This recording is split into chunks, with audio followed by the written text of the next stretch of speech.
Hello everyone. Previous lecture में हम लोग देख रहे थे कि अगर एरे असेंडिंग ऑर्डर में है या डिसेंडिंग ऑर्डर में है या फिर सारे के सारे एलिमेंट सेम है तो that is the worst case of quicksort. और असेंडिंग ऑर्डर के केस में हमने स्वैप्स भी देखे थे, है ना। मैंने आपको बताया था कंपैरिजन वाले क्वेश्चन तो आए हैं, स्वैप वाले कभी नहीं आए, बट आगे आने वाले सालों में आ सकते हैं।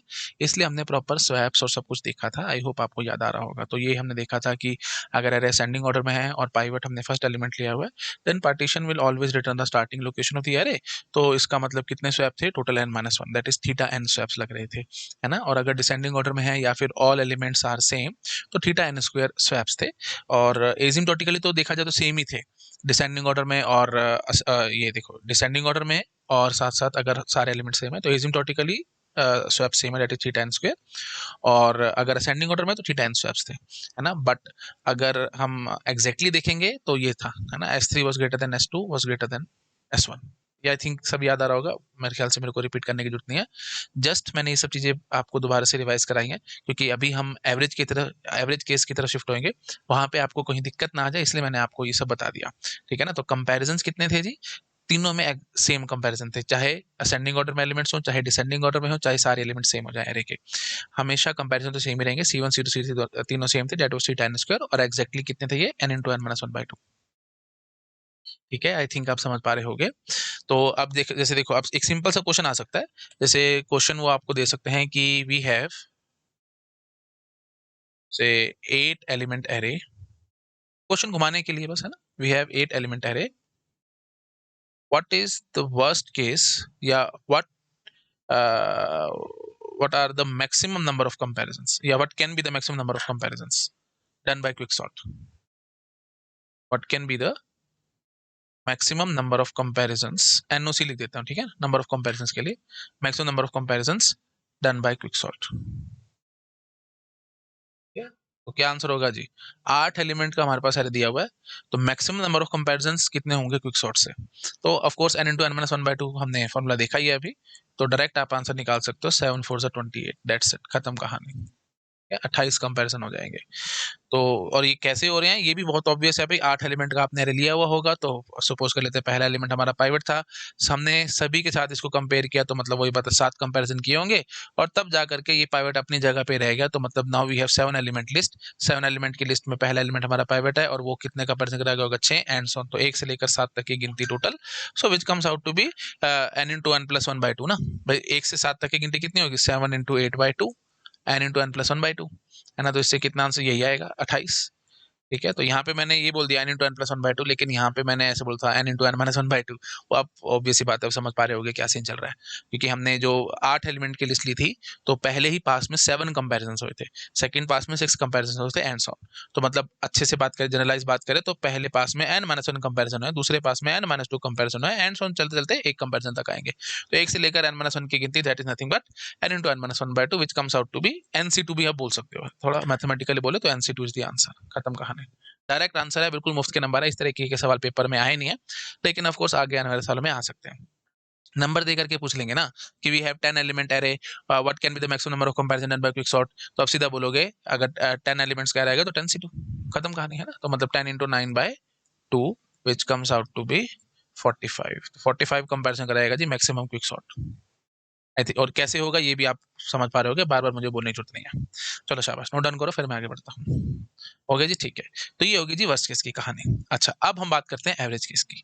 तो एवरेज केस के लिए पहले हम एक बार ये देखते हैं कि ये हमारा क्विकसॉर्ट का एल्गोरिथम है, याद आ रहा होगा आपको। और रिकरेंस रिलेशन हम कोशिश करते हैं लिखने की। तो एवरेज केस के लिए हम ऐसे रिकरेंस रिलेशन नहीं लिख पाएंगे। ठीक है, मैं आपको थोड़ा सा आइडिया देने की कोशिश करूंगा। और मेरा बेसिक एम क्या है, मैं पहले आपको एम लिख के समझाता हूँ। मेरा एम है बस आपको ये प्रूव करना कि क्विक सॉर्ट में थोड़ा सा उल्टा केस है। उल्टा केस इन द सेंस कि जो एवरेज केस है और जो बेस्ट केस है उनकी कॉम्प्लेक्सिटी सेम आ रही है। वर्स्ट केस जो कि काफी रेयर है उसकी कॉम्प्लेक्सिटी अलग है। तो बेस्ट केस और एवरेज केस की complexity theta n log n होती है, ये हमारे को पता ही है। और वर्स्ट केस में ये थीटा n स्क्वायर तक पहुंच जाती है ना। तो why best case and average case are same, ठीक है, ये बस दिखाना है, मेरा एम है फिलहाल, और कोई एम नहीं है। इस बात का आंसर मैं ऑलरेडी पहले कर चुका हूं, अगर आपको याद आ रहा हो, जब हमने प्रॉपर कंपैरिजंस वगैरह आपको गिनवाए थे और मैंने आपको रीजन भी दिया था कि भाई एवरेज केस में बेस्ट केस वाला मतलब एक पास एक्स्ट्रा है ना। मतलब अब अगर बेस्ट केस में से एन पासिस चल रहे हैं तो उसमें n+1 चल जाएंगे एंड सो ऑन। थोड़ा थोड़ा याद आ रहा होगा आपको, नहीं याद आ रहा तो ये देखो मैं आपको दिखाता हूँ पीछे, ठीक है, एग्जैक्टली वो सारा मैं दिखा चुका हूँ। देखो hence in average case number of comparisons, number of element fixed in kth pass was इतना एंड सो, तो हमने लिखा था ना hence best case and average case complex of quicksort is exactly same that is n log n, ठीक है ना। So the number of passes for average case will be just one more than the best case. तो जितने best case में passes चल रहे हैं उससे सिर्फ एक फालतू पास चल जाएगा। जैसे अगर n पासेस चल रहे हैं बेस्ट केस में, तो n+1 पासेस चल जाएंगे एवरेज केस में, है ना। ये हमने प्रॉपर अच्छे से प्रूव किया था। तो एसिम्प्टोटिकली एग्जैक्टली सेम कॉम्प्लेक्सिटी आई थी, that was tan log n, ठीक है, याद आ रहा होगा आपको। ये सब हमने कर लिया, लेकिन थोड़ा सा और मैं रिकरेंस रिलेशन के हिसाब से दिखाना चाहता हूँ, जो जनरली टीचर्स यूज करते हैं ये प्रूव करने के लिए कि इसकी एवरेज केस और बेस्ट केस की क्यों सेम आती है। देखो ध्यान से देखना। देखो तो हम क्या करते हैं, जैसे मैंने आपको बताया था बेस्ट केस में क्या हुआ था जी, हमने आधी आधी बांट दिया था, है ना, 1:1 में बांट दिया था। मैं ऐसे बात करूँ अगर, तो मैं क्या कहूँगा, बेस्ट केस में क्या हुआ है जी, जो लिस्ट बटी है, जो n एलिमेंट्स की लिस्ट थी वो 1:1 में बटी है, मतलब आधी आधी, ठीक है। तो n एलिमेंट्स की लिस्ट है तो n/2 और n/2 में टूटी है, ठीक है, एग्जैक्टली आधा आधा हुई है। और वही बात है, एक एलिमेंट कम होगा यहाँ पे, एग्जैक्टली तो नहीं हुई है क्योंकि एक एलिमेंट हम फिक्स करेंगे, दैट इज द पाइवट, पर ठीक है, एनी हाउ रफली। तो और वही बात है, +1 -1 में चक्कर में फंसते हो तो फिर एल्गोरिथम्स तो आपको आ नहीं सकता, मैंने पहले भी बताया, ठीक है। तो बेस्ट केस में 1:1 में टूट रही थी, n है तो n/2 हो गया, फिर ऐसे ही n/4 ऐसे करके हमने समझा था, ट्री भी बना के मैंने आपको दिखाया था, आपको याद आ रहा होगा। अच्छा, तो अब अगर 1:1 में नहीं टूटना तो फिर और कैसे टूट सकता है? आप सोचोगे कि सर 1:2 में तोड़ लो, मेरे को कोई दिक्कत नहीं है ना। एक तरफ एक हिस्सा है, दूसरी तरफ दो हिस्से हैं, ठीक है। तो मतलब ये कैसे हो जाएगा जी, अगर n एलिमेंट्स की लिस्ट है तो ये n/3 और ये 2n/3 में टूट जाएगी। ये रेशियो वाली बात है बेटा, थोड़ा थोड़ा आपको आना चाहिए, ठीक है। या फिर क्या हो सकता है, आप 1:2 नहीं तो 1:3 तोड़ के देख लो जी। 1:3 का मतलब क्या हो जाएगा, एक तरफ हो जाएगा जी n/4 एलिमेंट और एक तरफ हो जाएगा जी 3n/4 एलिमेंट्स की लिस्ट। समझ रहे हो ना, मतलब इस तरीके से हम तोड़ने की कोशिश कर रहे हैं लिस्ट को, है ना। और ऑफ कोर्स इफ मतलब सिर्फ आपको एनालिसिस करवा रहा हूं मैं और कुछ नहीं, मतलब ये मत सोचने बैठ जाना कि हर बार ऐसे कैसे हो जाएगा कि 1:2 में ही टूटती चली जाए लिस्ट हमेशा बार बारी। That is of course not possible, बस सिर्फ एक यू कैन से एक आइडिया देने के लिए मैं ये सब बात आपके साथ कर रहा हूँ, ठीक है जी। अच्छा, 1:3 हो सकता है, या फिर आप चाहो तो आप देख सकते हो उसे 1:10 कर लो, मेरे को उसमें भी कोई दिक्कत नहीं है। लो जी, तो n एलिमेंट की लिस्ट होगी तो यहाँ पे n/11 और यहाँ पे 10n/11 हो जाएगी, है ना। तो ये थोड़ी कैलकुलेशन दिक्कत कर देगी, 1:9 कर लेते हैं चलो, ठीक है। 1:9 का मतलब क्या हो जाएगा, n/10 और यहाँ पे 9n/10, ठीक है, 9n/10 हो जाएगा। और लग रहा है तो 1:100 में भी तोड़ दो, मेरे को उसमें भी कोई दिक्कत नहीं, मतलब एक तरफ एक हिस्सा है, दूसरी तरफ 100 हिस्से हैं, यानी 99 हिस्से कर लेते चलो, ठीक है। मतलब कैसे भी किसी भी रेशियो में आप डिवाइड कर सकते हो लिस्ट को। मतलब इस तरीके से क्वेश्चन आएगा कि, और ये क्वेश्चन आया भी, मजाक नहीं है, मैं आपको दिखाऊंगा गेट का सवाल भी इस तरीके से, ठीक है ना।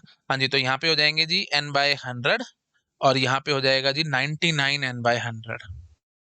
आई थिंक समझ पा रहे हो आप लोग, है ना। तो इस तरीके से लिस्ट टूट सकती है, कैसे भी तोड़ रेशियो है ना। 1:1 तो ये पक्की बात है, that is the best case, ठीक है। तो अगर बेस्ट केस नहीं आया तो फिर किस रेशियो में टूट रहा है वो हम देखने की कोशिश कर रहे हैं। और ये आपको पता है ना बेटा, एवरेज केस का बेसिक मतलब क्या होता है, जो ज्यादातर चल रहा है ना, most of the time average चलता है, मोस्ट ऑफ द टाइम, ठीक है। तो बेस्ट का मतलब क्या हो जाएगा कि बिल्कुल आधी आधी लिस्ट उठ जाए। तो आप कहोगे कि सर ठीक है चलो आधी आधी हम नहीं तोड़ते, तो बिल्कुल एक्सट्रीम केस होगा ना, बिल्कुल आधी आधी। अच्छा, और वर्स्ट केस क्या है जी, आधी आधी का कोई सीन नहीं है जी, जीरो है ना। एक n एलिमेंट की लिस्ट है तो एक तरफ जीरो और एक तरफ n-1 एलिमेंट की लिस्ट टूटती है, बिल्कुल जीरो हो जाना, है ना। ये that is the worst case. या फिर एक तरफ इस तरफ n-1 एलिमेंट की लिस्ट हो जाए, यहाँ पे जीरो की लिस्ट हो, ये बिल्कुल एक्सट्रीम केस हो गया। वर्स्ट केस क्या हो गया, एक तरफ जीरो और एक तरफ n-1 की लिस्ट, एक तरफ कुछ है ही नहीं और एक तरफ बिल्कुल n-1 की लिस्ट है। अच्छा, और बेस्ट केस क्या है जी, बिल्कुल आधी आधी टूट जाए। तो एवरेज क्या होगा इसके बीच का। तो बीच का करने के लिए मैंने क्या कह दिया कि 1:1 में मत तोड़ो, आप 1:2 में तोड़ के देख लो, ऐसे टूटेगी। या 1:3 में तोड़ के देख लो, ऐसे टूटेगी। 1:9 में तोड़ के देख लो, ऐसे टूटेगी। 1:99 में तोड़ के देख लो तो ऐसे टूटेगी लिस्ट। समझ आ रहा है ना। तो एक बार अगर मैं इसको ट्री को खोलूं तो मैं थोड़ा सा और आपको समझा पाऊंगा। जैसे 1:2 को हम थोड़ा सा खोलने की कोशिश करते हैं, तो ये कैसे बनता आएगा, देखो भाई। ये फिर आगे क्या टूटेगा जी, n/3², ठीक है, n/3 डिवाइडेड बाय 3, और यहाँ पे क्या आ जाएगा जी 2n/3², और ये कितना हो जाएगा जी 2n/3², और यहाँ से 2n/3²। बोलो भैया आराम से, 2n/3 थी ना, तो ये n/3 और फिर 2n/3 में टूटेगी, तो फिर ये 2n/3², ठीक है। समझ रहे हो, ऐसे ऐसे करके हम इस ट्री को खींचते चले जाएंगे। तो ऐसे ऐसे और खींचेगा तो ये n/3³ हो जाएगा। फिर आगे जब हम देखेंगे तो ये n/3 पावर 4 हो जाएगा। एक्सट्रीम लेफ्ट की मैं बात कर रहा हूँ, तो this is your left height, left height of the tree, और राइट हाइट जो है वो इस तरीके से चलती जाएगी। तो ये और आगे आगे, जैसे इसको बीच में आप फिल करते रहना अपने आप, इस सब में मैं नहीं घुसूंगा। तो यहाँ पे क्या आ जाएगा जी, 2 क्यूब n बाय 3 क्यूब, ठीक है। फिर ऐसे ऐसे ये और आगे टूटेगा तो फिर ये कितना आ जाएगा, 2 पावर 4 3 पावर 4, मतलब 2 पावर 4 n बाय 3 पावर 4। समझ में आ रहा है कि नहीं? अगर ये सब समझने में तुम्हारे को दिक्कत आ रहा है ना बेटा, तो इसका मतलब आपके एल्गोरिथम के बेसिक फंडे क्लियर नहीं है। प्रीवियस लेक्चर्स देख करके, जब मैं ट्री मेथड आपको पढ़ा था, सॉल्विंग रिकंसिलिएशन ट्री मेथड में जब दिखा रहा था, वहां पे आपको समझ आएगा। तो इस तरीके से ये सब ऐसे टूटेगा जी, ठीक है जी। तो अगर मैं बात करूं लेफ्ट हाइट की, तो लेफ्ट हाइट क्या आएगा जी, बार बार divide by 3 divide by 3 by 3 by 3 by 3 हो रहा है, तो log base 3n, that is the left height. और right height of the tree कितनी हो जाएगी, right height of the tree, ये भी आई थिंक आप समझ पा रहे होंगे, इसको थोड़ा सा इधर शिफ्ट कर देते हैं, या इसको यहाँ से उठा लेते हैं, ये इसको थोड़ा इधर शिफ्ट कर देते हैं, चलो यहाँ लिख लेते हैं, यहाँ कर देते हैं, ठीक है, उसको अभी देखेंगे। हाँ, तो ये बताओ जी राइट हाइट कितनी आएगी, ध्यान से देख के बताओ, एक बार इधर कंसंट्रेट करते हैं पूरी। हाँ जी बताओ जी, तो डिवाइड किससे हो रहा है जी, 2n/3 है, तो मैं इसको क्या लिख सकता हूँ, 2n/3 को मैं क्या लिख सकता हूँ, n/3/2, मतलब n बटा 1.5, 1/5 और 1.5 मतलब 1.5 है ना, तो ये इतना हो जाएगा। तो ये इसको हम क्या लिख सकते हैं, इसको मैंने क्या लिख दिया, n/3/2, इसको क्या लिख देंगे, n/3/2 का होल स्क्वायर, फिर इसको क्या लिख देंगे, n/3/2 का whole cube, and so on. तो मतलब राइट हाइट जो है बार बार किससे डिवाइड होता चला जा रहा है, 3/2 3/2 3/2, है ना। तो राइट हाइट कितनी हो जाएगी, log base 3/2n, so simple. तो लेफ्ट हाइट जो है that is log base 3n, और राइट हाइट क्या है, log बेस 3/2n। तो मैं क्या कह सकता हूँ, कॉम्प्लेक्सिटी क्या होगी, तो अगर आप लेफ्ट हाइट के हिसाब से चलते हो, मतलब सिर्फ इतने चलाते हो, बाकी सबको थोड़ी देर के लिए इग्नोर कर देते हो, तो इसकी, और हर बारी हर लेवल पे n अप्रोक्सीमेटली n काम होगा, थीटा n काम होगा, है ना, वो आपको पता ही है। तो कॉम्प्लेक्सिटी कितनी आ जाएगी जी, थीटा n, सॉरी, इसको मैं अगर लेफ्ट हाइट के हिसाब से अगर हम चलाएं, तो हम मतलब मिनिमम टाइम, चलो बात करते हैं, मिनिमम टाइम कितना लगेगा, omega n log base 3n। बोलो, ये कहने में तकलीफ है किसी को? और ये मैक्सिमम हाइट ये है, तो पूरा ट्री भरा हुआ समझ लो, बीच में कुछ कुछ छूटा हुआ होगा, तो पूरा भरा हुआ समझ लो। तो ये कितना लग जाएगा जी, order n log base 3/2n। बोलो, अगर ये सब दिक्कत है, बार बार बता रहा हूँ बेटा, यहाँ से बेसिक बेसिक चीजें सारी एल्गोरिथम वाली रिवीजन में आ रही हैं। अगर आपको ये सब चीजें नहीं आती, तो फिर प्रीवियस लेक्चर्स देखने पड़ेंगे जी आपको, ठीक है। ये सब मैं आपको पढ़ाया करता था, है ना, लेफ्ट हाइट से देखो, राइट हाइट से देखो। तो स्टैक हाइट क्या होती थी, जो मैक्सिमम हाइट जाती थी वो होती थी, याद करो, ठीक है ना। तो stack height will be log base 3/2n, ठीक है, that is the stack height approximately, ठीक है। ओके, तो मिनिमम हाइट ये है, मैक्सिमम हाइट ये है, तो और तो मतलब ये आ रही है और ये आ रही है। तो आपको पता है बेटा, लॉग बेस जो होता है वो बेस चेंज फॉर्मूला से हम कांस्टेंट वाली बात होती है, तो कांस्टेंट से मल्टीप्लाई डिवाइड करने से कोई फर्क नहीं पड़ता, तो इसको घुमा फिरा करके हम इसको क्या कह सकते हैं, थीटा n log n। बोलो, ये बात पकड़ में आ रही है कि नहीं? और अगर इसके हिसाब से मेरे को रिकंसिलिएशन लिखनी हो, तो ये भी सवाल आ सकता है पेपर में, क्वेश्चन आ जाएगा सीधा कि pivot element is chosen in such a way that list is divided in 1:2, ठीक है, और one part is at one side and two parts are on another side, तो pivot is chosen in such a way, ठीक है। तो ऐसे बोल सकते हैं कि n/3 elements are on the left side and 2n/3 elements are on the right side, कुछ भी करके कैसे भी सवाल बना के दे देंगे। मतलब मैं आपको बार बार समझाता हूँ, जान थ्योरी में होती है, एक बार थ्योरी पकड़ लोगे ना, फिर हर तरीके के सवाल सोल्व होंगे, नहीं तो फंसे रहोगे। तो इस सवाल समझ में आ गया ना, मजाक नहीं है, बार बार बता रहा हूँ, गेट में सवाल आए ऐसे मैं आपको कराऊंगा आगे, समझ में आई बात? हाँ जी। तो इसके हिसाब से अगर मैं रिकरेंस रिलेशन लिखने की कोशिश करता हूँ, तो रिकरेंस रिलेशन कैसे लिखी जाती है, ये तो ट्री मेथड तुम्हारे सामने ही है, ये तो तुम्हारे को तो लिखनी नहीं आएगी, बहुत आसान है। हाँ जी, तो 1:2 में अगर होगा तो रिकरेंस रिलेशन कैसे लिखी जाएगी, चलो पहले ये बताओ, 1:1 के लिए हमने कैसे रिकरेंस रिलेशन लिखी थी, बहुत आसान थी, Tn that is equal to 2Tn/2 plus में थीटा n, है ना, ऐसे हम लिखी थी भाई, n/2 आधी आधी टूट गई। तो ये लिखने में तुम्हारे को कोई तकलीफ है, n/3 2n/3 एक झटके में लिख जाऊंगा, क्या हो गया, तो T of n that will be equal to theta of n, वो डिवीजन वाला टाइम, और उसके बाद फिर T ऑफ n/3 प्लस में T of 2n/3, so simple. याद करो, इस तरीके के रिकंसिलिएशन में सारी सॉल्व करा रखी है आपको, तो लेफ्ट हाइट निकालते थे, राइट हाइट निकालते थे, उसके हिसाब से अपना आंसर निकाला करते थे। हाँ जी बोलो भाई, बात समझ में आ रही है? तो लेफ्ट हाइट के साथ देखेंगे तो theta omega n log base 3n हम कहेंगे, मतलब जो भी टाइम लगेगा, जो भी एग्जैक्ट टाइम लगेगा, वो इससे बड़ा होगा या बराबर होगा, दैट इज फॉर श्योर, क्योंकि हमने सिर्फ लेफ्ट हाइट कंसिडर करी है, तो मतलब इतना कंसिडर कर लिया, आगे वाला सारा पार्ट छोड़ दिया, ऐसे समझ लो, लगभग इतना, तो आगे और ट्री बहुत बड़ा फैला हुआ होगा, वो हमने सारा छोड़ दिया, ठीक है। तो इसलिए मतलब हम कहेंगे कि n log base 3n से फालतू ही होगा टाइम, फालतू या कहोगे तो ज्यादा से ज्यादा बराबर, ठीक है। अच्छा, और ये अगर हम ये करते हैं राइट हैंड के हिसाब से चलते हैं तो log base 3/2n है, तो इसका मतलब क्या होगा, जो एक्चुअल टाइम लग रहा होगा आपको वो इससे कम या बराबर होगा, मतलब इससे ज्यादा नहीं हो सकता, ये बात कंफर्म है ना, क्योंकि हमने मान लिया कि पूरा का पूरा ट्रिप भरा हुआ है, तो ये वाली हाइट है, तो मतलब ये ऑफ कोर्स यहाँ पे खत्म हो जाएगा और ये आगे आगे खींचता जाएगा, तो हमने पूरा खींच दिया ऐसे। याद करो, सारी बात हमने पहले कर रखी है, तो सब रिपीटेशन और कुछ नहीं है। हाँ जी, तो कितना आ रहा है जी, theta n log base, sorry order n log base 3/2n, तो मतलब इससे कम या बराबर होगा टाइम, और इससे ज्यादा या बराबर होगा टाइम। तो एक्चुअली तो वही बात है, थीटा एन लॉग एन हम कह सकते हैं, क्योंकि ऑर्डर भी आ रहा है और ओमेगा भी आ रहा है, और ये वही बात है, लॉग बेस 3/2 हो जाए, लॉग बेस 3 हो जाए, चाहे कितना भी लॉग बेस हो जाए, वो हमारे को पता है, हम बेसिस फॉर्मूला से कांस्टेंट से मल्टीप्लाई करा के हटा सकते हैं। याद आ रहा है कि नहीं आ रहा? अगर नहीं याद आ रहा तो भैया मैं क्या कहूँ, ये देखो बेसिस फॉर्मूला याद है ना, नहीं याद तो फिर लॉगरिथम की प्लेलिस्ट देखो मेरी, और मैंने शुरू शुरू में एल्गोरिथम में भी पढ़ा रखा है आपको। तो लॉग बेस एक्स वाई को हम क्या लिख सकते थे, जैसे log base e y divided by log base e x. याद है, मैं आपको कैलकुलेटर से सॉल्व करना भी सिखाता था, जैसे आपके पास आ जाए लॉग बेस 34362, इसकी वैल्यू बताओ क्या होगी। अभी कैलकुलेटर में लॉग बेस 3 तो है नहीं, तो हम क्या किया करते थे, मैं कहता था आपको लॉग बेस ई तो है ना, या लॉग बेस 10 हो जाए, जो भी हो जाए, तो लॉग बेस ई 4362 निकाल लेना, डिवाइडेड बाय लॉग बेस ई3 कर लेना, ये डिवाइड करके आप यहाँ से ये निकाल सकते हो, है ना। तो वही बात है, कांस्टेंट से मल्टीप्लाई डिवाइड करके आंसर आ जाता है, और कांस्टेंट की कोई औकात होती नहीं एसिम्प्टोटिक नोटेशन में, इसलिए हम उसको उड़ा के भाग जाते थे। आई होप आपको याद आ रहा होगा, ठीक है जी। तो चलिए खैर, ज्यादा इसमें हमारे को फंसने की जरूरत नहीं है, ये आप समझ पा रहे होगे। अगर हमने 1:2 में तोड़ा तो रिकरेंस रिलेशन ऐसे बन के आएगी, और हम इसको ट्री मेथड से सॉल्व करेंगे तो मैक्सिमम हाइट आ रही है ये n log base 3/2n, और मिनिमम हाइट आ रही है log base 3n, ठीक है। तो उसके हिसाब से हमने देख लिया, और हर लेवल पे काम n होना ही होना है, वो आपको पता ही है, पार्टीशन एल्गोरिथम टाइम लगाएगा, तो उसके हिसाब से घुमा फिरा करके हमने अपना आंसर निकाल दिया। तो अगर 1:2 में टूटेगा तो ये आंसर आ रहा है।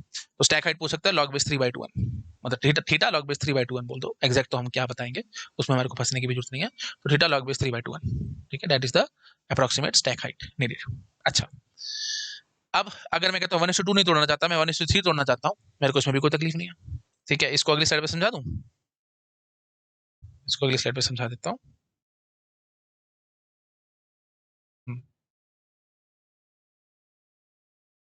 लो जी, अगर 1:3 में तोड़ रखा होगा तो अब मेरे ख्याल से तो ये है तो वैसे टाइम पास वाली बात ही, आप समझ ही पा रहे होगे, n/4 और 3n/4 है, तो इसको आगे आगे तोड़ते जाना, तो n/4 स्क्वायर हो जाएगा, तो ये कितना हो जाएगा जी, 3n/4 स्क्वायर। ऐसे यहाँ पे भी वही बात है, 3n/4 स्क्वायर, और यहाँ पे 3 स्क्वायर n/4 स्क्वायर, ठीक है। तो बस और ज्यादा इसको खींचने की जरूरत नहीं, आप अपना समझ पा रहे होगे। तो लेफ्ट हाइट अगर हम देखेंगे, बाकी ये सब भरते रहना अपने आप, तो यहाँ पे कितना आएगा, n/4 क्यूब आएगा, ठीक है। ऐसे चलते चलते n/4 ऐसे चलता रहेगा ये, है ना, जैसे के लेवल तक जा रहा है तो n/4 पावर की इस टाइप से कुछ हो सकता है, ठीक है। तो लेफ्ट हाइट जो होगी, ठीक है, अप्रोक्स करना होता, ज्यादा इतना फंसने की जरूरत नहीं होती बेटा चीजों में, है ना। हाँ जी, तो ये कितनी आ जाएगी जी, log base 4n। और अगर हम इस तरफ से देखेंगे तो वही बात है जी, ये कितना आएगा जी, n/4/3, इसको आप लिख सकते हो ना, 3n/4 है तो इसको n/4/3 नहीं लिख सकते क्या, ठीक है। तो ये कितना हो जाएगा जी, n/4/3 का होल स्क्वायर, ठीक है। ऐसे ऐसे इसको खींचते जाना। अच्छा जी, तो राइट हाइट कितनी आ जाएगी, वो भी समझ पा रहे होगे, log base 4/3n, ठीक है। और हर लेवल पे काम कितना हो रहा है जी, n, अप्रोक्सीमेटली थीटा n काम हो रहा है। तो ये अगर हम यहाँ से देखेंगे तो omega n log base 4n आ जाएगा, और यहाँ से देखेंगे तो order n log base 4/3n आ जाएगा, है ना। तो वही बात है, कांस्टेंट वांस्टेंट उनको मारो गोली, तो ये बन के आ जाएगा थीटा n log n, काम खत्म, ठीक है ना। ये भी n log n है, ये भी n log n है, बेस वेस की कोई औकात नहीं होती, आपको पता है, कांस्टेंट से मल्टीप्लाई डिवाइड करा के अपना आंसर निकाल सकते हैं, इसमें कोई बड़ी बात नहीं है। तो थीटा n log n आ जाएगा, यहाँ से भी थीटा n log n आ रहा था, मतलब समझ रहे हो क्या कहने की कोशिश कर रहा हूँ मैं भाई। 1:1 बेस्ट केस है, ठीक है, दोबारा से देखो, 1:1 है बिल्कुल बेस्ट केस, एकदम एक्सट्रीम बेस्ट केस, और वर्स्ट केस एकदम एक्सट्रीम क्या है जी, 0 0 ऐसे टूटे, ठीक है। तो इसके बीच का जो होगा डेट इज एवरेज। तो अब हमने कहा कि 1:1 नहीं, हम 1:2 तोड़ते हैं लिस्ट, तो 1:2 में तोड़ा तो भी देख लिया था हमने, एन लॉग एन ही आया था, वो बेस में थोड़ा बहुत फर्क आ रहा है, उसमें कोई बात नहीं है, एसिम्प्टोटिकली को फर्क नहीं पड़ना। 1:3 में तोड़ दिया तो भी हमारे को पता कोई फर्क नहीं आया। अब आप अपने आप से गेस कर पा रहे होगे, 1:9 वाला ये मैं आपको होमवर्क में दे देता हूँ, अपने आप कर लोगे, ये करा देता हूँ 1:99, ये बिल्कुल एक्सट्रीम लग रहा होगा आपकी, भाई इतना ज्यादा तोड़ दिया हमने, अलग तरीके से तोड़ लो, उसमें कोई बड़ी बात नहीं है, ठीक है। तो मैं दिखा देता हूँ आपको, इसको पकड़ के हम आगे ले जाते हैं, कॉपी, ठीक है जी, paste.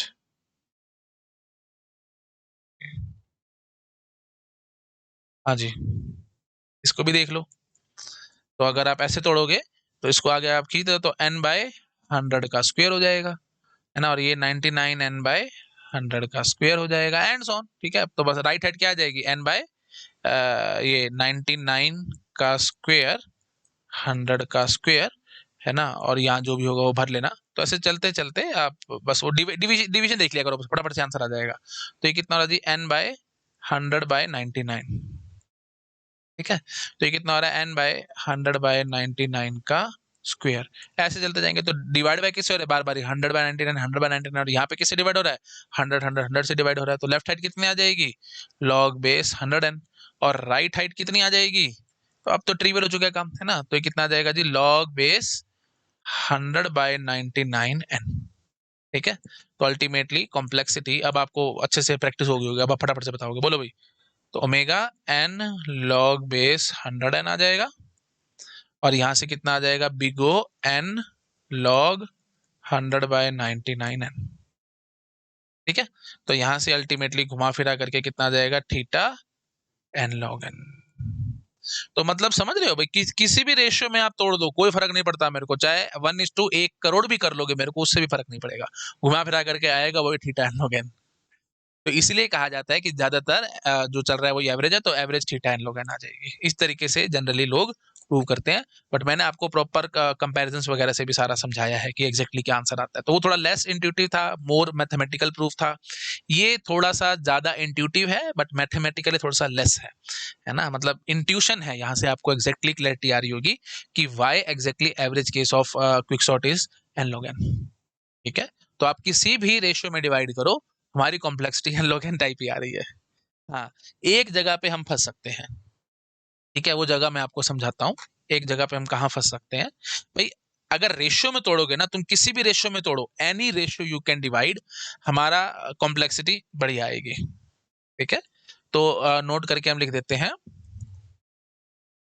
In any ratio you can divide, in any ratio you can divide array, you can divide array. ठीक है, चाहे 1:1 करोड़ भी कर लो मेरे को कोई फर्क नहीं पड़ता, बट वो होना वेरिएबल टाइप चाहिए। मतलब देखो, इन any ratio you can divide array, still complexity of quicksort will remain,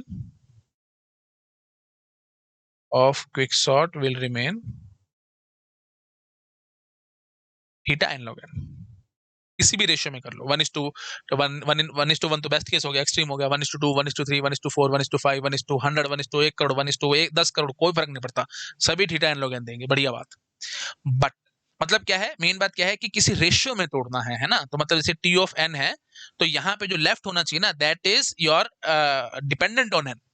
चाहे आप यहाँ पे कर लो n/100, n/1000, n/1 करोड़, जितना करना है कर लो, और यहाँ पे ये टी ऑफ एन जो भी होगा वो आ जाएगा। मतलब डिपेंडेंट होना चाहिए एन पे, लेफ्ट लेफ्ट वाली बात और राइट वाली बात जो भी है वो एन पे डिपेंडेंट होनी चाहिए, तब बात बनेगी जी एन log n वाली।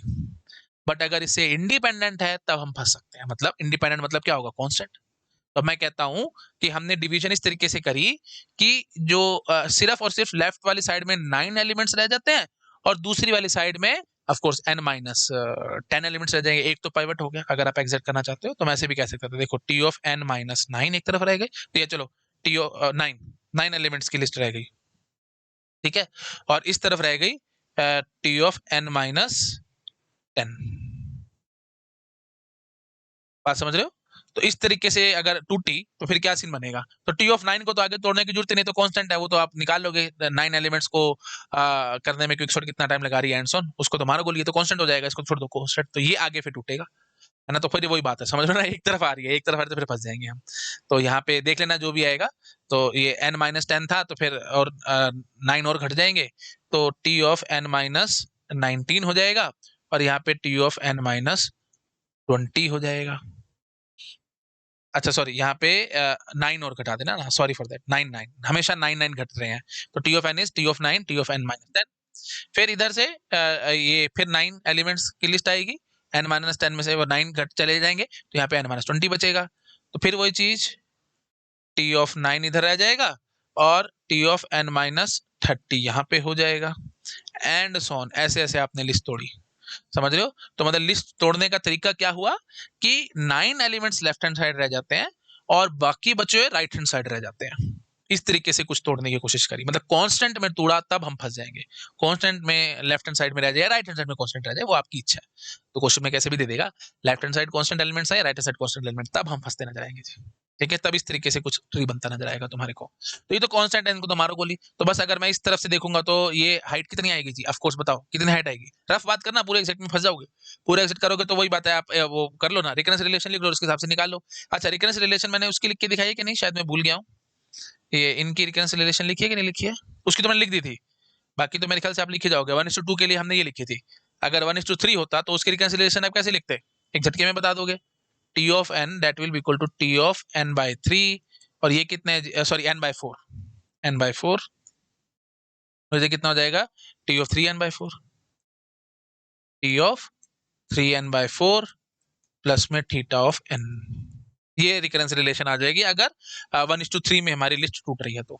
ये भी आएंगे सवाल, मजाक नहीं है ना, ये भी सवाल आएंगे कि अगर लिस्ट 1:3 में टूट रही है तो फिर कैसे हमारा वो आएगा, रिकरेंस रिलेशन आएगी, वो बता सकते हो, सॉल्व करके आंसर बता सकते हो, जो भी है। ठीक है, समझ गए हो ना। अच्छा, और ये जो थी 1:99 वाली बात थी, तो इसको यहीं से बस पहले उससे लिख दिया करो, फर्स्ट लेवल से, है ना, बहुत आसान है ये सब चीज। तो T of n that will be equal to T of n by 100 plus में टी ऑफ 99n/100 प्लस में थीटा एन।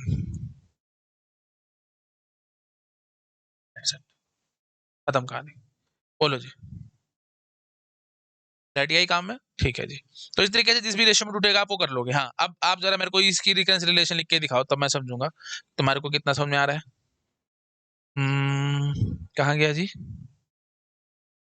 स्लाइड कहाँ गई उड़ेगी क्या हवा में, उड़ेगी तो नहीं, अच्छा नीचे लिखी हुई है, हाँ ठीक है, ये रही, हाँ बोलो जी।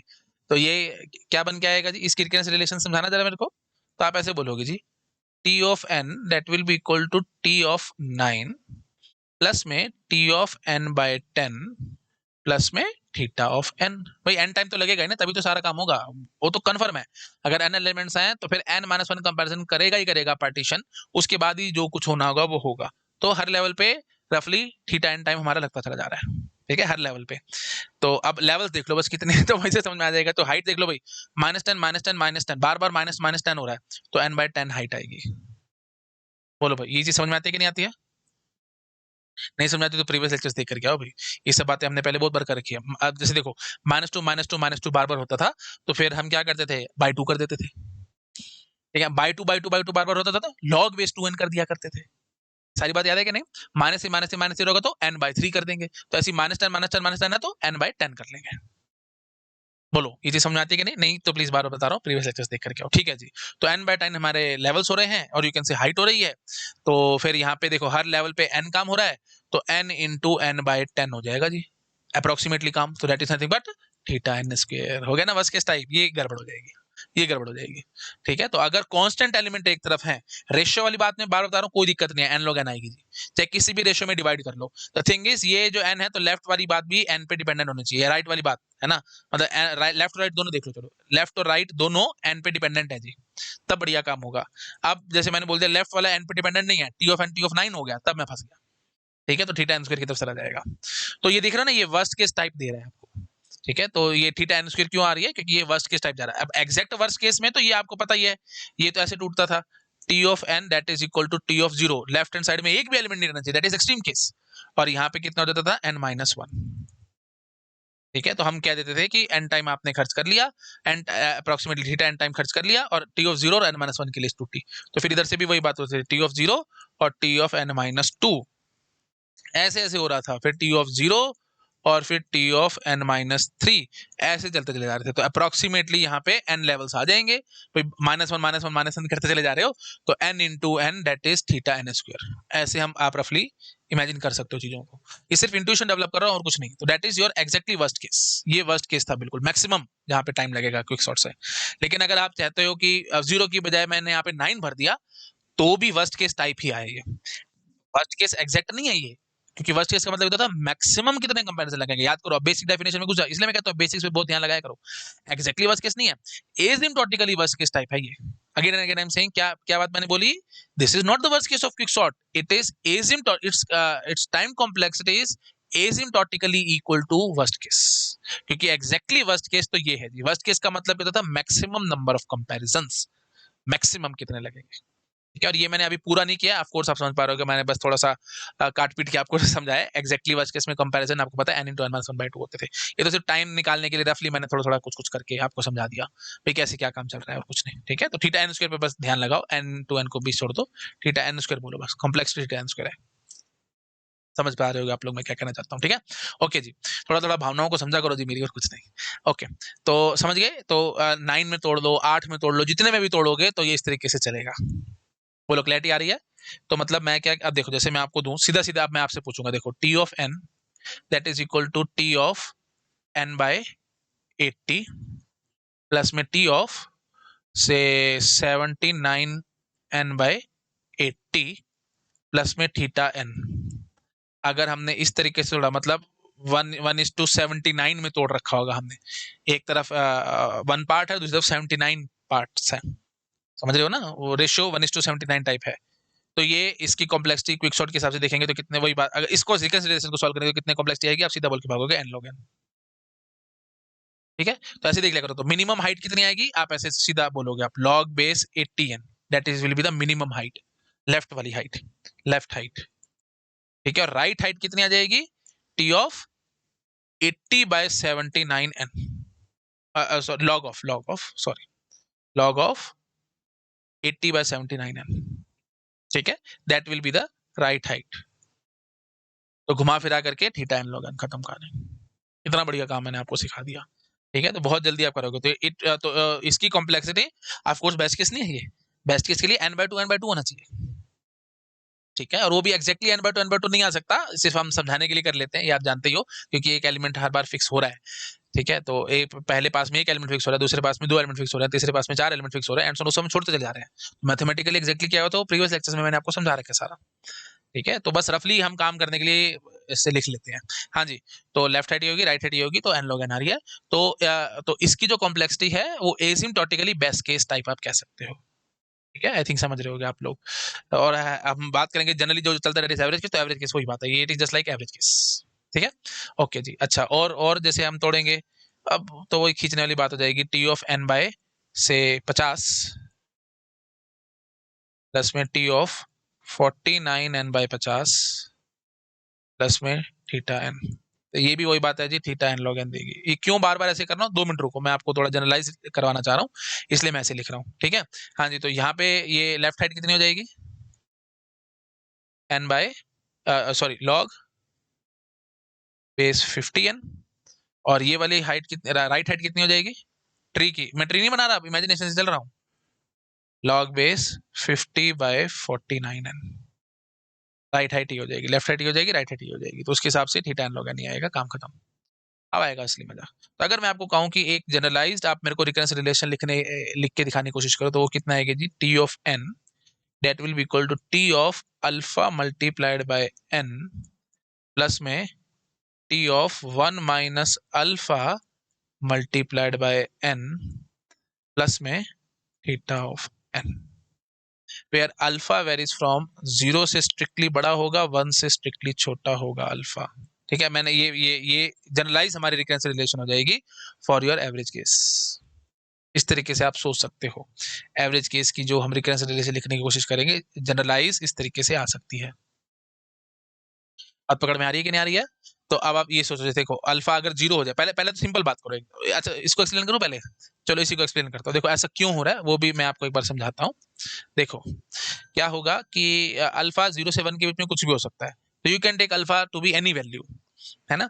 तो यहाँ पे जैसे लेफ्ट हाइट की बात करूं तो वो कितनी आएगी जी, बार बार अल्फा से मल्टीप्लाई हो रहा है, तो एक्चुअली में 1/अल्फा से डिवाइड हो रहा है, बस सीधी सी बात है, कोई क्वांटिटी अल्फा से मल्टीप्लाई हो रही है तो 1/अल्फा से बार बार डिवाइड हो रही है, ठीक है। नहीं समझ में आता तो लो, तो देखो जी, टी ऑफ एन, अगर हम ट्री बनाने की कोशिश करेंगे तो T of alpha multiplied by n, T of 1 minus alpha multiplied by n, ठीक है। फिर ये आगे टूटेगा T of alpha square multiplied by n, है ना। और यहाँ से ये जो राइट हैंड आएगी टी ऑफ 1 माइनस अल्फा का whole square multiplied by n. तो ये ऐसे चलेगा और ये ऐसे चलेगा। तो लेफ्ट हाइट कितनी आ रही है जी, बार बारी आप अल्फा से मल्टीप्लाई करते चले जा रहे हो इधर, तो एक्चुअली में 1/अल्फा से आप डिवाइड कर सकते हो। तो इस चीज को आप क्या लिख सकते हो, n/1/अल्फा। इसको क्या लिख सकते हो, n/1/अल्फा स्क्वायर एंड सो ऑन। तो डिवाइडेड बाय किससे हो रहा है, बार बारी 1/अल्फा, फिर 1/अल्फा स्क्वायर एंड सो, मतलब 1/अल्फा से बार बार डिवाइड होता चला जा रहा है। तो लेफ्ट हाइट कितनी आ जाएगी, लॉग बेस 1/अल्फा एन, ठीक है रफली। और राइट हाइट कितनी हो जाएगी, यहाँ पे बात करो मेरे साथ, इसको आप क्या ले सकते हो, 1/1 - अल्फा इंटू एन, और सॉरी 1 डिवाइडेड बाय, मैं हिसाब से मैं लिख देता हूँ, n डिवाइडेड बाय 1/1 - अल्फा। इसको आप क्या ले सकते हो, n डिवाइडेड बाय 1/1 का होल स्क्वायर, 1/1 - अल्फा का होल स्क्वायर, ऐसे चलता चला जाएगा, n/1/1 - अल्फा, n/1 - अल्फा का whole square and so on, ऐसे चलता चला जाएगा। तो बार बार किससे डिवाइड हो रहा है, 1/1 - अल्फा बार बारी, और इधर किससे डिवाइड हो रहा है, 1/अल्फा 1/अल्फा 1/अल्फा। तो इसकी कितनी आ जाएगी जी, राइट हैंड कितनी आ जाएगी, लॉग बेस 1/1 - अल्फा एन। बोलो ये बात समझ आ रही है कि नहीं आ रही है, बस इसके हिसाब से आप कॉम्प्लेक्सिटी बोल सकते हो। ठीक है, तो अगर 0 से 1 के बीच में अल्फा की वैल्यू कुछ भी होगी, it hardly matters to me, ये आप समझ सकते हो, रफली हमने एवरेज केस के लिए लिखी है। वैसे तो बहुत कॉम्प्लेक्स होते हैं, उन सब चीजों में हमारे को फंसने की जरूरत नहीं है, ठीक है, और लिखना भी नेक्स्ट टू इम्पॉसिबल है, लेकिन मैं थोड़ा थोड़ा आपको बस इंट्यूशन से समझाने के लिए बोल रहा हूँ। और एवरेज केस की बात ऐसे कभी सवाल नहीं आएगा पेपर में, आप इस बात की बिल्कुल टेंशन मत लेना कि एवरेज केस की रिकंसिलिएशन लिख के दिखाओ क्विक सॉर्ट की, नहीं, ये सब चीजें नहीं आएगी कभी भी। ठीक है, नेक्स्ट टू इम्पॉसिबल है ये सब लिखना, सिर्फ आपको सिर्फ समझाने के लिए मैं आपको करके दिखा रहा हूँ कि इस तरीके से हम करेंगे काम को, है ना, मतलब ऐसे समझ लो, इसको बेशक से आप हटा दो यहाँ से एवरेज के, अगर आपको टेंशन आ रही है तो आप बस इसको ये लिख सकते हो कि अगर इस तरीके से होगा, अल्फा 0 और 1 के बीच में होगा, तो मैं गारंटी के साथ कहूंगा complexity n log n type आएगी, मतलब your quick sort will behave just like your best case type, और asymptotically best case type complexity आ जाएगी, आप ऐसे समझ सकते हो। अगर हम ये रिकंसिलिएशन फॉलो करते हैं तो एसिम्प्टोटिकली बेस्ट केस वाली कॉम्प्लेक्सिटी हमारे को देखने को मिलेगी। एसिम्प्टोटिकली वर्ड मैंने क्यों ज्यादा स्ट्रेस दे रहा हूँ, क्योंकि ऑफ कोर्स फर्क होगा कुछ ना कुछ, एक्जैक्टली बेस्ट केस तो नहीं है ना ये, एक्जैक्टली बेस्ट केस तो तब आएगा जब अल्फा की वैल्यू 1/5 ले लो, 1/2 ले लो, when alpha is 1/2 then it is the best case, समझ पा रहे होगे आप लोग, अल्फा को आप 1/2 ले लो, आपको समझ आ जाएगा क्या चल रहा है, तो करके देख लो। तो टी ऑफ एन कितना आ जाएगा जी, T of n by two plus again वही 1 - 1/2 इज 1/2, तो T of n by two plus में थीटा ऑफ एन, तो 2t n/2 प्लस में थीटा ऑफ एन, तो ये एक्जैक्टली बेस्ट केस है।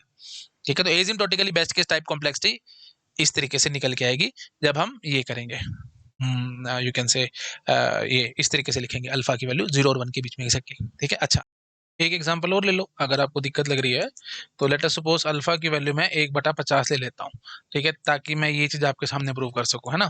हाँ जी, तो 1/50 ले लोगे अगर अल्फा की वैल्यू, तो बताओ जरा कितना बन के आएगा ये, अल्फा 1/50 हो गया, 1/50 हो गया तो t n/50 हो जाएगा, प्लस में t ऑफ n/49/50 हो जाएगा। ठीक है, आई थिंक आप समझ पा रहे होगे, एक मिनट ये शायद हैंग हो गया, सॉफ्टवेयर हैंग हो गया था बेटा, तो सारा कुछ उड़ गया है, तो मैं एक बार आपको बस फटाफट से लिख के दिखा देता हूँ। हम क्या लिख रहे थे, generalise recurrence relation T of n that is equal to T of alpha multiplied by n plus में T of 1 - alpha multiplied by n plus में थीटा ऑफ एन। ठीक है, ये हमने जनरलाइज्ड रिकरेंस रिलेशन लिखी है अगर हम किसी भी रेशियो में डिवाइड कर देते हैं एरे को, ठीक है, इन एनी रेशियो, तो मैं लिख देता हूँ जनरलाइज्ड रिकरेंस रिलेशन, ठीक है, this is the generalized RR recurrence relation if we divide the array, if we divide array in any ratio, किसी भी रेशियो में आप डिवाइड करो एरे को, उसके लिए जनरलाइज्ड रिकरेंस रिलेशन है। और मैंने अभी आपको पीछे बताया था कि अगर किसी भी रेशियो में डिवाइड करते हो तो कॉम्प्लेक्सिटी कितनी आती है जी, थीटा एन लॉग एन। तो अगर आप इस तरीके से चलोगे तो theta n log n complexity आएगी। ठीक है, और वेर अल्फा, वो मैं लिख देता हूँ, अल्फा वेरीज फ्रॉम 0 to 1, है ना, कुछ भी हो सकती है बट 0 और 1 नहीं होगी। ठीक है, एक्जैक्टली 0 एक्जैक्टली 1 करोगे तो फिर रेशियो नहीं बनेगी ना, फिर वो गड़बड़ हो जाएगी। जैसे आप पुट करके देख लो, अगर अल्फा की वैल्यू 0 भर दोगे तो ये कितना आ जाएगा, T of 0 into n, that is T of 0 plus में T of n plus theta n, तो वो बात नहीं बनेगी, एक बार आप खुद से करके देखना। तो ये क्या बन गया, देखो T of n that will be T of 0 plus में टी ऑफ एन प्लस में थीटा एन, तो टी ऑफ एन फिर सेम टू सेम आ गया, वो गड़बड़ हो जाएगी, तो वो चलनी नहीं ना, मतलब ऐसे रेशियो के लिए बोला है। तो बार बार मेरे ख्याल से मेरे को रिपीट करने की जरूरत नहीं है, 0 या 1 नहीं हो सकता, बस रेशियो में नहीं आएगा ना ये। ठीक है, तो जैसे देखो आप सपोज करो अल्फा की वैल्यू 0.5 ले लेते हैं हम, तो मैंने अभी आपको दिखाया था, that will the best case T of n that will be equal to T of n by 2 plus में T of n by 2 plus में थीटा ऑफ एन, ये बेस्ट केस वाली बात होगी। ठीक है, आधा आधा बट गया। ऐसे ही आप टी ऑफ से अल्फा इज इक्वल टू 1/50 भी ले सकते हो, तो वो कितना आ जाएगा जी, T of n that will be equal to T of n by 50 plus में 1 - 1/50 दैट इज 49/50 प्लस में T of 49 n by 50 plus में थीटा ऑफ एन। ठीक है, तो ऐसे आप अल्फा की वैल्यू कुछ भी ले लो, बट 0 और 1 के बीच की कोई वैल्यू लेना, तो वो रेशियो वाली बात हो जाएगी। और अगर किसी भी रेशियो में आप डिवाइड करते हो तो answer at n log n आता है, दैट्स इट। बस ये चीज मैं आपके सामने दिखाना चाहता था, और मेरा कोई एम नहीं था यहाँ पे। बोलो भाई, ये बात पकड़ में आ रही है कि नहीं? ठीक है, बार बार बोल रहा हूँ, एक्चुअली सॉफ्टवेयर हैंग हो गया, तो मैं वो पिछली साइड तो आपको दिखाना चाहता, सारा डेटा लॉस हो चुका है। ठीक है, तो वो चीज मैं नहीं दिखा पा रहा हूँ, बट आप समझ पा रहे होगे हम क्या करने की कोशिश कर रहे हैं। ठीक है, तो this is generalized reconciliation if you divide in any ratio, किसी भी रेशियो में डिवाइड करोगे तो इस तरीके से आएगा। ठीक है, अच्छा अगर मैं कहूँ कि जैसे हम देख रहे थे जो वर्स्ट केस आ गया था कि अगर 9 एलिमेंट्स इस तरफ थे, है ना, तो देखो एक्सट्रीम केस क्या है, अगर हम वर्स्ट केस की बात करते हैं, वर्स्ट केस टाइप कॉम्प्लेक्सिटी कब आएगी, वर्स्ट केस टाइप कॉम्प्लेक्सिटी कब आएगी, जब मैं कहता हूं कि T of n that will be equal to T of 0 plus में T of n minus 1 plus में theta of n, that will be the of course worst case, बिल्कुल वर्स्ट केस की ये कहानी है। ठीक है, या फिर हो सकता है कि एक एलिमेंट इस तरफ आ गया, टी ऑफ 1 प्लस में T of n minus 2 plus में theta of n, that is also, मतलब ये आप वही बात है, एक्जैक्टली वर्स्ट केस नहीं होगा, क्योंकि वर्स्ट केस में तो यही है मैक्सिमम, वर्स्ट केस मतलब था बिल्कुल मैक्सिमम। तो इसकी कॉम्प्लेक्सिटी वर्स्ट केस टाइप आएगी, that is theta n square type आएगी इसकी कॉम्प्लेक्सिटी। अभी थोड़ी देर पहले मैंने आपको दिखाई भी थी, तो आप ये देख सकते हो कि n/2 बार बार होता चला जाएगा, मतलब राइट हाइट देखोगे तो करूं, अभी थोड़ी देर पहले बेटा किया तो था ही, है ना, वो बात है, डेटा लॉस हो चुका है, तो क्या करें यार, बस थोड़ा सा चलो लगेगा, कोई बात नहीं। T of n that will be equal to T of कितना, कांस्टेंट में बांट रखा है ना, T of 1, T of 1 and T of n minus 2। ठीक है, फिर वही बात T of 1 T of n minus 4, फिर वही बात टी ऑफ 1, फिर T of n minus 6 and so on, ऐसे चलते चले जाएंगे। तो इस ट्री में अप्रोक्सीमेटली कितने लेवल्स आ जाएंगे जी, -2 करें, दैट इज n/2 लेवल्स हो जाएंगे, ऑफ कोर्स, है ना। -3 हो जाता तो फिर n/3 आ जाता, -10 होता तो n/10 आ जाता, एंड सो ऑन। और हर लेवल पे अप्रोक्सीमेटली n काम है, अप्रोक्सीमेटली, ठीक है, तो इसलिए n into n/2 that's nothing but theta n square. ठीक है, तो वर्स्ट केस टाइप कॉम्प्लेक्सिटी आएगी अगर आप इस तरीके से तोड़ते हो तो। अच्छा, ऐसे ही अगर आपने तोड़ लिया से टी ऑफ 2 प्लस में T of n minus 3 plus में थीटा ऑफ एन, ये भी वर्स्ट केस टाइप कॉम्प्लेक्सिटी देगा आपको, मतलब asymptotically worst case type complexity theta n square दे देगा। ये आप समझ पा रहे होगे, मेरे को प्रूव करने की जरूरत नहीं होनी चाहिए, अभी थोड़ी देर पहले मैंने की भी थी। ऐसे चलते चलते आप कुछ भी ले लो, T of n that is equal to T of 9 element एक तरफ, जो मैंने अभी आपको थोड़ी देर पहले दिखाई थी, n-10 प्लस में थीटा ऑफ एन, कुछ भी ले लो। ठीक है, तो अब इस चीज को अगर मैं जनरलाइज करना चाहूँ, देखो रेशियो में तोड़ना है तो उसकी जनरलाइजेशन ये थी, T of n that is T of alpha into n plus में T of 1 minus alpha into n plus theta of n that is theta n log n. ठीक है, अगर किसी रेशियो में आप तोड़ते हो तो, ठीक है, तो थीटा एन लॉग एन देगी, दैट इज फॉर श्योर। और अगर आप रेशियो में नहीं तोड़ते हो, एक तरफ लेफ्ट हैंड साइड कांस्टेंट है, राइट हैंड साइड कुछ वेरिएबल आ जाए, या फिर राइट हैंड साइड कांस्टेंट आ जाए, लेफ्ट हैंड साइड वेरिएबल आ जाए, वो तो आपकी इच्छा है, जैसे वो तो खैर बोलने की बात है भाई, लेफ्ट वाली हाइट, लेफ्ट वाले में 0 एलिमेंट है, राइट हैंड साइड में टी ऑफ n-1 एलिमेंट्स है, इसको उल्टा लिख दो, टी ऑफ n-1 प्लस में टी ऑफ 0 लिख दो, बात बराबर हो जाएगी, तो आप बोल दोगे कि left hand side n-1 element है, राइट हैंड साइड 0 एलिमेंट है, वो तो आपकी इच्छा, जैसे मर्जी बोल दो। ठीक है, उसमें मेरे को फंसना नहीं चाहिए, आप समझ पा रहे होगे, इसकी जनरलाइज लिखा दो बस। तो T of n will be equal to T of c some constant plus में T of n minus C minus 1 plus में थीटा ऑफ n, समझ रहे हो ना। तो ये c की वैल्यू 9 हो गई, तो ये यहाँ पे 10 आया था ना, -10, क्योंकि एक एलिमेंट हमारा वो पाइवट बनेगा ना, इसलिए। तो टी ऑफ सी, तो T of n minus C minus 1 plus में थीटा ऑफ n, तो अगर इस टाइप होगा तो वही बात है भाई, थीटा एन स्क्वायर देगा ये कॉम्प्लेक्सिटी तुम्हारे को। ठीक है, तो इन सब की कॉम्प्लेक्सिटी कितनी आएगी जी, थीटा एन स्क्वायर, ध्यान रखना है, थीटा एन स्क्वायर टाइप आएगा पूरा, ये सारा ही समझ लो, और जिसमें से ये बिल्कुल वर्स्ट केस हो जाता है, और ये बाकी सारे तो भाई वही बात है, मतलब वर्स्ट केस टाइप ही दे रहे हैं ये complexity, एसिम्प्टोटिकली worst case type complexity ये देंगे, तो मतलब लेफ्ट या राइट साइड कांस्टेंट हो जाए, एक तरफ कांस्टेंट, ऐसे बोल दो बस, लेफ्ट राइट को मार्क करो, एक तरफ कांस्टेंट, एक तरफ कुछ वेरिएबल एलिमेंट्स, तब वो एन स्क्वायर टाइप देगी, क्विक सॉर्ट। और दोनों तरफ वेरिएबल है, मतलब एन के डिपेंडेंट है, मतलब that is nothing but directly बोलना, रेशियो टाइप बांटना, तो theta n log n complexity आती है जी क्विक सॉर्ट की। ठीक है, आई थिंक समझ पा रहे होगे आप लोग। तो ये बहुत बढ़िया और बहुत ब्यूटीफुल सवाल है, इस तरह के क्वेश्चन पेपर में आ सकते हैं, तो ये आपको ध्यान रखना है।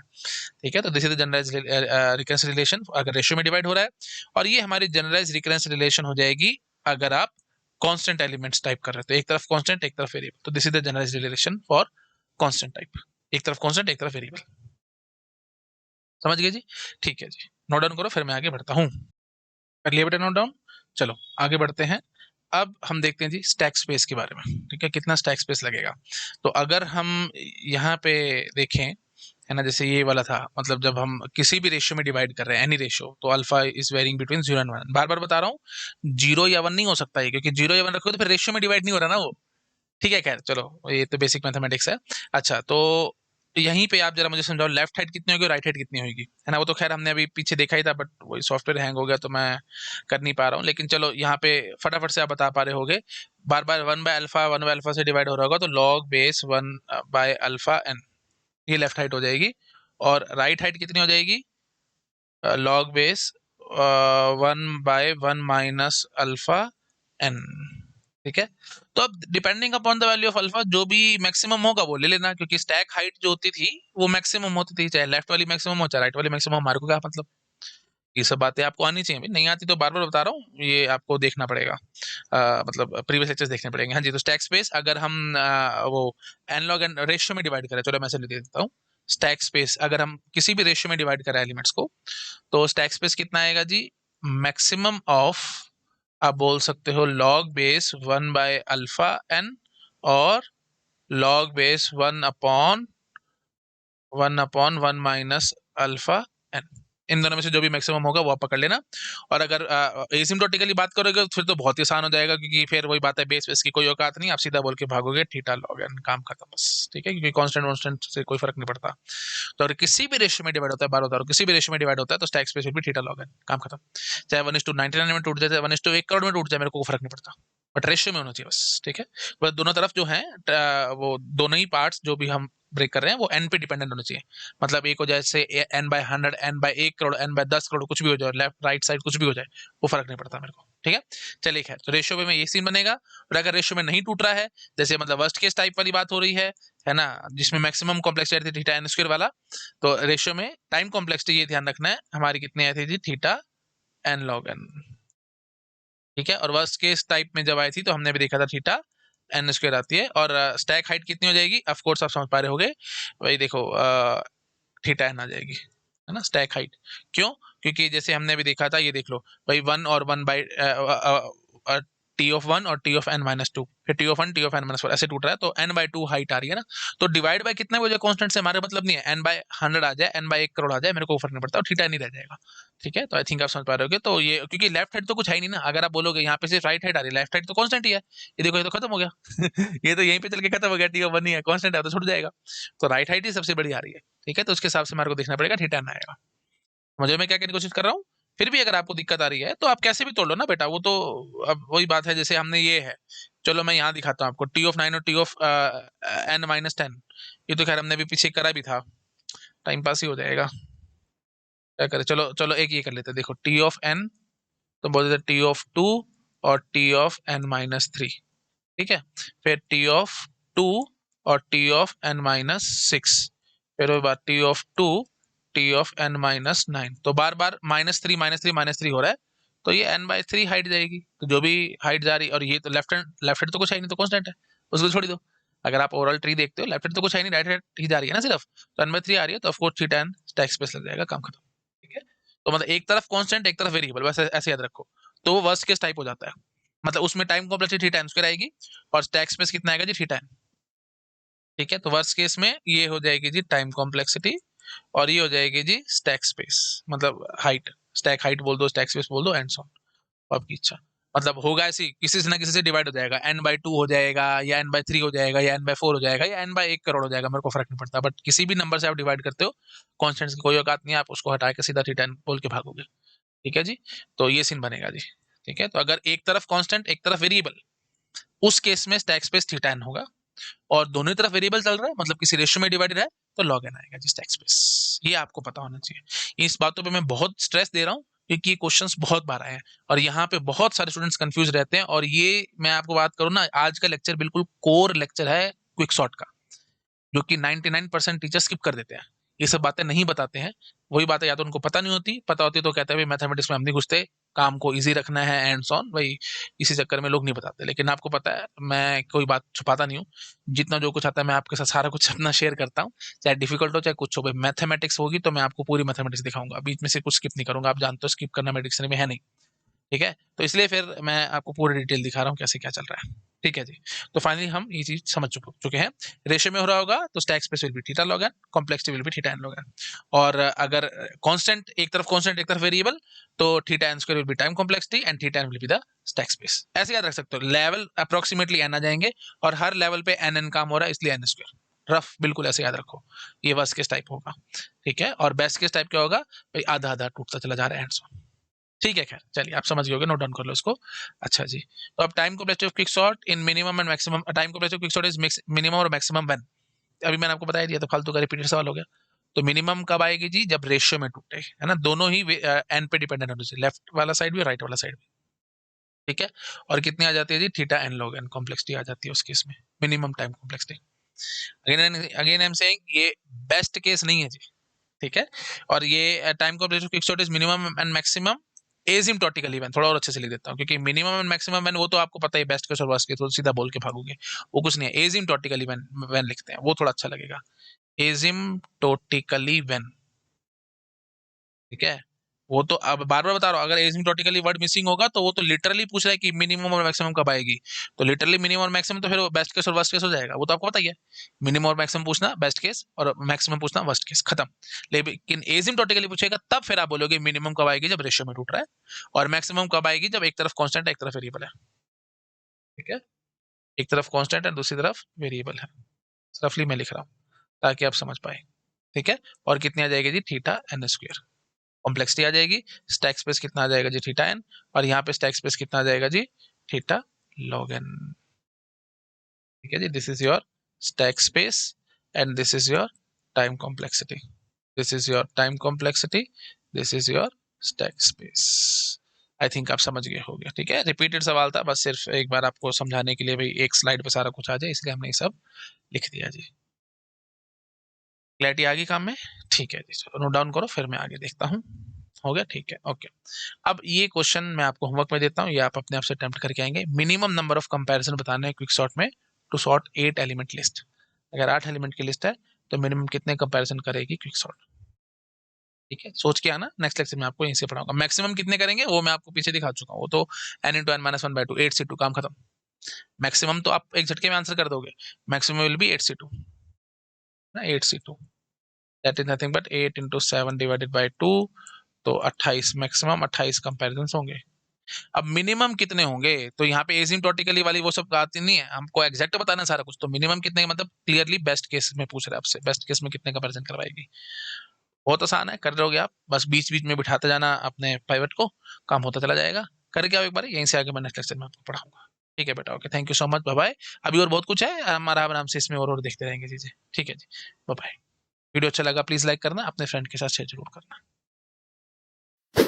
हेलो एवरीवन, अगर आप लोगों को मेरा काम पसंद आ रहा है, आप प्लीज़ वीडियोस को लाइक करते रहा करो, अपने फ्रेंड्स के साथ शेयर जरूर किया करो, ताकि मुझे मोटिवेशन मिले, मैं और ज़्यादा से ज़्यादा काम कर सकूं आप लोगों के लिए। और अगर आप मुझे डोनेशंस देना चाहते हो तो क्यूआर कोड आपको मिल जाएगा आप चैनल बैनर पे राइट हैंड साइड में ऊपर टॉप राइट में, अगर आप कंप्यूटर पे देख रहे हो तो टॉप राइट कॉर्नर में मिल जाएगा, नहीं तो आपको डिस्क्रिप्शन में लिंक मिल जाएगा, आप उस लिंक पे क्लिक करके डोनेशन जो भी देना चाहो दे सकते हो। डाउट्स की बहुत प्रॉब्लम रहती है स्टूडेंट्स को, रियल टाइम डाउट्स हम सॉल्व नहीं कर पाते फटाफट से, जैसे चाहे आप पेड कोचिंग में हो चाहे आप फ्री पढ़ रहे हो, कोई प्रॉब्लम वाली बात नहीं है। आप जहां से भी कुछ भी पढ़ रहे हो, मुझे इसमें दिक्कत नहीं है। आप मेरा टेलीग्राम चैनल को सब्सक्राइब कर सकते हो, वहां पे आपके जो भी डाउट्स हैं आप पूछ सकते हो। बहुत ज्यादा एक्टिव ग्रुप है, बहुत सारे स्टूडेंट्स एक्टिव रहते हैं ग्रुप में, फटाफट से आपको रिप्लाई मिल जाएगा। लेकिन और अगर आप और ज्यादा मैनेज्ड वे में चलना चाहते हो, बहुत अच्छे से प्रॉपर मैनेज तरीके से, कि डाउट्स अलग अलग हो, हमें जैसे टीओसी का अलग चैनल हो, कंपाइलर का अलग चैनल हो, डिजिटल का अलग चैनल हो एंड सो ऑन, तो अलग चैनल वाइज चैनल हमने बना रखा है। बहुत अच्छा सा डिस्कॉर्ड सर्वर हमने मेंटेन किया है ना, एक स्टूडेंट ने बना करके दिया था, तो आप उसको भी सब्सक्राइब कर सकते हो, लिंक आपको डिस्क्रिप्शन में मिल जाएगा। सब कुछ फ्री है भैया ना, मैं किसी चीज के लिए पैसे चार्ज नहीं करता हूँ, everything is free of cost. Donation देना चाहते हो आप, मोस्ट वेलकम, आप दे सकते हो, बट ये सब चीजें मैं आप लोगों के लिए लाइफ टाइम फ्री रखूंगा। डिस्कॉर्ड सर्वर हो गया, टेलीग्राम चैनल हो गया, और मेरा यूट्यूब चैनल हो गया, everything will be free of cost. मैं अपने मुंह से कभी कुछ नहीं मांगूंगा आपसे, ठीक है? आप जो देना चाहते हो आप वो मुझे दे सकते हो। Okay, thank you so much, bye bye.